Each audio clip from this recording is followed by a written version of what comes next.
IPL ನ ಇತಿಹಾಸದಲ್ಲಿ ಮೊದಲ ಬಾರಿ ಮುಂಬೈ ತಂಡ 277ರ ಒಂದು ದೊಡ್ಡ ಸ್ಕೋರ್ ಅನ್ನು ಹೊಡೆಸಿಕೊಂಡಿದ್ದನ್ನು ನೋಡಿ ಕೋಪಗೊಂಡರು ರೋಹಿತ್ ಶರ್ಮಾ. ನಂತರ ಇದರ ಸಂಪೂರ್ಣವಾದ ದೋಷವನ್ನು ಹಾರ್ದಿಕ್ ಪಾಂಡ್ಯ ಮೇಲೆ ಹಾಕಿ ರೋಹಿತ್ ಶರ್ಮಾ ಅವರು ಹೇಳಿದ್ದನ್ನು ಕೇಳಿದರೆ ನೀವು ಕೂಡ ಶಾಕ್ ಆಗ್ತೀರಾ. ಹಾಗಾದರೆ ಅಷ್ಟಕ್ಕೂ ಹಾರ್ದಿಕ್ ಪಾಂಡ್ಯ ಬಗ್ಗೆ ರೋಹಿತ್ ಶರ್ಮಾ ಅವರು ಏನನ್ನು ಹೇಳಿದರು ಎಂಬುದನ್ನು ಈ ವಿಡಿಯೋದಲ್ಲಿ ತಿಳಿಸುತ್ತೇವೆ. ಆದರೆ ಅದಕ್ಕೂ ಮುನ್ನ ನಿಮ್ಮ ಪ್ರಕಾರ ಇಂತಹ ಕಳಪೆ ಪ್ರದರ್ಶನದ ನಂತರ ಐಪಿಎಲ್ ನ ಮಧ್ಯದಲ್ಲಿ ಹಾರ್ದಿಕ್ ಪಾಂಡ್ಯ ಅವರನ್ನು ಬದಲಿಸಿ ರೋಹಿತ್ ಶರ್ಮಾ ಅವರನ್ನು ಮುಂಬೈ ತಂಡದ ನಾಯಕ ಮಾಡಬೇಕೋ ಬೇಡವೋ ತಪ್ಪದೆ ಕಮೆಂಟ್ ಮೂಲಕ ತಿಳಿಸಿ. ಸ್ನೇಹಿತರೆ, ಇಂದು ಹಾರ್ದಿಕ್ ಪಾಂಡ್ಯ ಅವರು ಹೈದರಾಬಾದ್ ತಂಡವನ್ನು ಅಂಡರ್ ಎಸ್ಟಿಮೇಟ್ ಮಾಡಿ ದೊಡ್ಡ ತಪ್ಪನ್ನು ಮಾಡಿದರು. ಆದರೆ ಸ್ನೇಹಿತರೆ, ಇದಕ್ಕಿಂತ ದೊಡ್ಡ ತಪ್ಪು ಬಂದು ರೋಹಿತ್ ಶರ್ಮಾ ಅವರನ್ನು ನಾಯಕನ ಸ್ಥಾನದಿಂದ ಕಿತ್ತು ಹಾಕಿದ್ದು. ಏಕೆಂದರೆ ಒಂದು ಸಮಯದಲ್ಲಿ ರೋಹಿತ್ ಶರ್ಮಾ ಅವರ ನಾಯಕತ್ವದಲ್ಲಿ ಮುಂಬೈ ತಂಡ ಪ್ರತಿ ಪಂದ್ಯದಲ್ಲಿಯೂ ಕೂಡ ಉತ್ತಮವಾದ ಪ್ರದರ್ಶನವನ್ನು ನೀಡುತ್ತಿತ್ತು ಹಾಗೂ ಅದನ್ನು ನಾವು ಕಳೆದ ವರ್ಷದಲ್ಲಿ ವಿಟ್ನೆಸ್ ಕೂಡ ಮಾಡಿದ್ದೇವೆ. ನಿಮ್ಮ ಮಾಹಿತಿಗಾಗಿ ತಿಳಿಸಿದರೆ, ಇಂದು ಮೈದಾನದಲ್ಲಿ ಆಗಿದ್ದು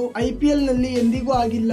ಏಕೆಂದರೆ ಇಂದು ಹೈದರಾಬಾದ್ ತಂಡ ಆಡಿರುವ ಬ್ಯಾಟಿಂಗ್ ಅನ್ನು ಇತಿಹಾಸ ಎಂದಿಗೂ ಮರೆಯುವುದಿಲ್ಲ. ಹಾಗೂ ಅದರಲ್ಲೂ ಮುಖ್ಯವಾಗಿ ಇಂದು ಕ್ಲಾಸನ್ ಅವರು ಬಿರುಗಾಳಿಯ ಬ್ಯಾಟಿಂಗ್ ಅನ್ನು ಆಡಿದರು. ಆರಂಭದಲ್ಲಿ ಹೈದರಾಬಾದ್ ತಂಡದ ಕಡೆಯಿಂದ ಬ್ಯಾಟಿಂಗ್ ಆಡಿದ ಟ್ರಾವಿಸ್ ಹೆಡ್ ಅವರು 62 ರನ್ ಬಾರಿಸಿದರೆ ಅಭಿಷೇಕ್ ಶರ್ಮಾ ಅವರು 63 ರನ್ಗಳ ಉತ್ತಮವಾದ ಬ್ಯಾಟಿಂಗ್ ಅನ್ನು ಆಡಿದರು. ನಂತರ ಬ್ಯಾಟಿಂಗ್ ಆಡಲು ಬಂದ ಏಡೆನ್ ಮಾರ್ಕ್ರಮ್ 42 ರನ್ ಹಾಗೂ ಕ್ಲಾಸಿನ್ ಅವರು 80 ರನ್ಗಳ ಅದ್ಭುತವಾದ ಬ್ಯಾಟಿಂಗ್ ಅನ್ನು ಆಡಿದರು. ಇದರೊಂದಿಗೆ ಮೊದಲು ಬ್ಯಾಟಿಂಗ್ ಮಾಡಿದ ಹೈದರಾಬಾದ್ ತಂಡ 277 ರನ್ಗಳ ಬೃಹತ್ ಸ್ಕೋರ್ ಅನ್ನು ಬಾರಿಸಿತು. ಹೈದರಾಬಾದ್ ತಂಡದ ಈ ರೀತಿಯ ಬ್ಯಾಟಿಂಗ್ ಅನ್ನು ನೋಡಿ ಮುಂಬೈ ತಂಡ ಸಂಪೂರ್ಣವಾಗಿ ಮುರಿದು ಹೋಯಿತು. ನಂತರ ಹೈದರಾಬಾದ್ ತಂಡ ಇಷ್ಟು ದೊಡ್ಡ ಸ್ಕೋರ್ ಅನ್ನು ಬಾರಿಸಲು ಮುಖ್ಯವಾದ ಕಾರಣವೇನೆಂದು ರೋಹಿತ್ ಶರ್ಮಾ ಅವರಿಗೆ ಇಂಟರ್ವ್ಯೂ ನಲ್ಲಿ ಪ್ರಶ್ನೆ ಕೇಳಿದಾಗ, ಹೈದರಾಬಾದ್ ತಂಡ ಇಂದು ಇಷ್ಟು ದೊಡ್ಡ ಸ್ಕೋರ್ ಅನ್ನು ಬಾರಿಸಲು ಮುಖ್ಯವಾದ ಕಾರಣ ಹಾರ್ದಿಕ್ ಪಾಂಡ್ಯ ಅವರು ಎಂದು ಹೇಳಿ ಮಾತನಾಡಿದ ರೋಹಿತ್ ಶರ್ಮಾ ಅವರು, ಇಂದು ಮೈದಾನದಲ್ಲಿ ನಡೆದಿದ್ದನ್ನು ಪದಗಳಲ್ಲಿ ವರ್ಣಿಸಲು ಸಾಧ್ಯವಿಲ್ಲ.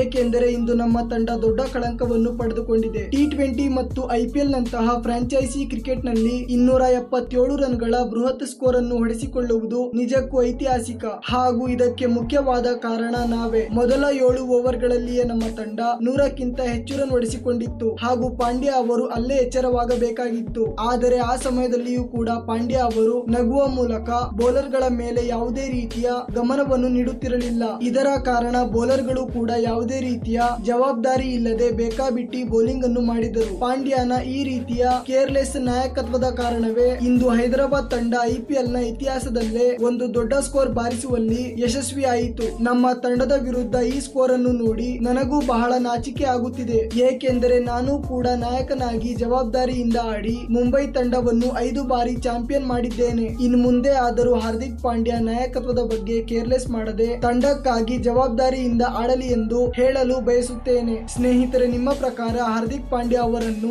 ಈಗಾದರೂ ನಾಯಕನ ಸ್ಥಾನದಿಂದ ಕಿತ್ತು ಹಾಕಿ ರೋಹಿತ್ ಶರ್ಮಾ ಅವರನ್ನೇ ಮತ್ತೊಮ್ಮೆ ಮುಂಬೈನ ನಾಯಕ ಮಾಡಬೇಕೋ ಬೇಡವೋ ತಪ್ಪದೆ ನಿಮ್ಮ ಅಭಿಪ್ರಾಯವನ್ನು ಕಮೆಂಟ್ ಮೂಲಕ ತಿಳಿಸಿ.